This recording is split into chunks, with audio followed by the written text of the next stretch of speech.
Salut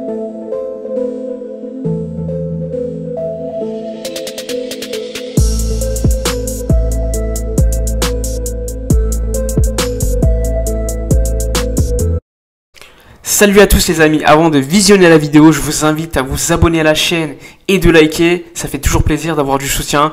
Enfin bref, je vous laisse, bon visionnage. Alors les amis, on va revenir dans cette vidéo sur un personnage très important pour la reconstruction du FC Barcelone, c'est Matteo Alemany. Alors Matteo Alemany, c'est l'un des hommes forts que Joan Laporta a à son retour à la présidence du FC Barcelone. Il n'a jamais caché qu'il allait aller avec Joan Laporta s'il était élu, et comme prévu, Laporta ayant été élu assez facilement, Matteo Alemany l'a rejoint. Mais Alemany, il est très peu connu en France. Par contre, en Espagne, c'est une référence. Donc avec Joan Laporta, il occupe le poste de directeur du football. Et c'est un poste qui est très méconnu, mais en Espagne, c'est assez courant. Alors l'exécutif originaire de Majorque, il sera chargé de négocier les signatures demandées par le secrétariat technique et de représenter le club institutionnellement. Alors déjà, le secrétariat technique, c'est d'une certaine manière celui qui observe les joueurs, qui va les rencontrer. Je pense notamment à Jordi Cruyff qui devrait rejoindre le Barça, ou encore Ramon Planes qui était en train de le faire sous José María Bartomeu et qui, par exemple, a repéré Pedri avec Las Palmas. Alors la carrière de Matteo Alemany, tout d'abord c'est un avocat, il faut le savoir. Il a eu un grand parcours avec Majorque, puis Valence. Il a commencé son stage avec Majorque en 1990 en tant qu'adjoint à la direction du club. Et c'est qu'en 2000 qu'il est devenu président de Majorque. Et pendant 5 saisons. Et on peut le dire, pendant ces 5 saisons, il a fait un excellent travail. On sait que par exemple, alors que lorsqu'il était arrivé en 2000, Majorque était, on peut le dire, en deuxième division espagnole. Il a réussi à la monter en première division. Et surtout, ils ont terminé 4e du championnat. Ils ont gagné une super coupe d'Espagne contre le Barça de Van Gaal. Ils ont également fini 3e de Liga. Et ils ont atteint la finale de la Recopa. La Recopa, c'est une ancienne compétition qui est très connue. Parce qu'elle a peut-être disparu aujourd'hui. Mais à l'époque, c'était un trophée qui était quand même plutôt respecté. C'est la Super Coupe d'Espagne en quelque sorte. Et pour Majorque, gagner autant de titres, c'est quand même quelque chose de très important.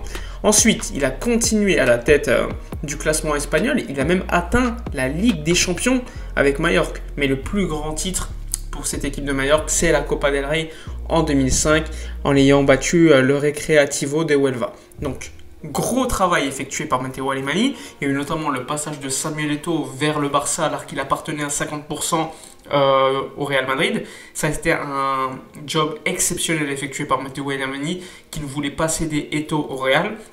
Et Eto'o, il faut le savoir, lui, il voulait absolument aller au Barça. Et le travail a été effectué. On se rappelle notamment de l'importance d'un personnage comme Luis Aragonés qui a poussé le FC Barcelone à recruter Eto'o. Et Eto'o, ça a été un grand succès. Alors, ensuite, il a fallu attendre 2017 pour qu'il revienne au football avec le FC Valence. Peter Lim, qui est aujourd'hui le président de Valence, est très critiqué pour sa gestion. Eh bien, il a laissé une grande responsabilité de la direction générale à Matteo Alemany. Et Matteo Alemany, il a fait un excellent travail. Il a embauché Marcelino, aujourd'hui coach de Bilbao, qui fait du très bon travail. Il nous a d'ailleurs battu assez dernièrement en Super Coupe d'Espagne malheureusement. Ils ont gagné la Copa del Rey, rappelez-vous, en 2019 contre le Barça en finale. Le Barça de Valverde, on ne l'oublie pas, quelques jours après Anfield malheureusement. Ensuite, il a même permis de qualifier d'une certaine manière Valence à la Ligue des Champions. Et franchement, c'était pas gagné lors de son arrivée. Malheureusement, après quelques malentendus avec Peter Lim, il a dû quitter le FC Valence. Et depuis Valence, c'est littéralement une catastrophe. Alors au niveau de ses signatures qu'il a pu faire, t'as Gonzalo Guedes, t'as Kondogbia, t'as Kevin Gamero, t'as Maxi Gomez. Donc des joueurs plutôt intéressants, même si j'estime que Guedes, c'est quand même un flop. Mais bon, c'est pas lui qui est responsable du flop du joueur. Le joueur avait quand même un certain potentiel et il ne l'a pas montré. Ensuite, il faut dire, Matteo Alemany, il est surtout connu pour être un grand négociateur. Ça, c'est très important. Il négocie directement avec le club, il essaie de baisser les prix des transferts, etc. Il s'entend notamment bien avec Javier Tebas, qui qui est le président de la Liga. Il a même voulu présider la fédération espagnole en 2007, mais bon, il n'était pas assez soutenu, donc il a abandonné. Il n'y a plus de doute sur le style du football qu'il aime, franchement, c'est quand même un football très offensif, un typique Barça, et l'espace sportif sera dirigé donc par Jordi Cruyff, et juste au-dessus de lui, il y aura Matteo Alemany, qui aura ce rôle de négociateur très important. Il a déjà commencé son travail, On sait que pour l'instant, c'est la trêve internationale, mais le Barça continue à pister certains joueurs. Et il y a un joueur qui est pisté par le FC Barcelone qui appartient à Valence, évidemment. C'est José Gaya, le latéral gauche, très connu pour un niveau plutôt régulier en Liga, un international espagnol. Et il pourrait venir aux alentours de 15-20 millions d'euros, ce qui serait plutôt pas mal pour concurrencer Jordi Alba. Mais pas que. Il y a un autre joueur qui est pisté par le Barça, qui appartient à Valence, qui est pisté par le Real, par Manchester City notamment. C'est un ailier gauche qui d'une certaine manière ressemble un peu dans le profil à Ferran Torres. C'est Fabio Blanco qui sera libre l'été prochain, donc il sera gratuit. Mais attention, ça reste un jeune joueur, c'est un 2004, c'est pas pour le FC Barcelone équipe première, mais plutôt pour l'équipe B, voire l'équipe du juvénile A, donc c'est-à-dire les U19. Concernant d'autres dossiers, il est encore très tôt pour se prononcer. Je pense notamment à David Alaba qui a déjà un accord, un pré-accord avec le Real Madrid pour les rejoindre avec un salaire annuel net de 12 millions d'euros. Mais attention, le Barça n'est pas non plus écarté totalement.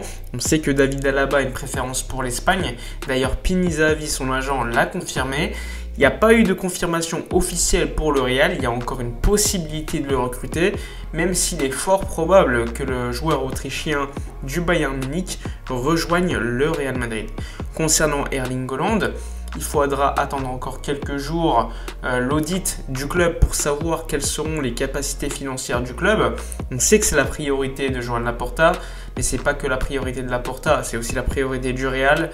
Dans Manchester City, il y aura une sacrée lutte pour le recruter, mais il n'est pas impossible pour le Barça de le recruter. Il faudra évidemment avant se débarrasser de certains joueurs. Et dans le cas où ça sera fait, le recrutement d'Erling Haaland sera possible financièrement.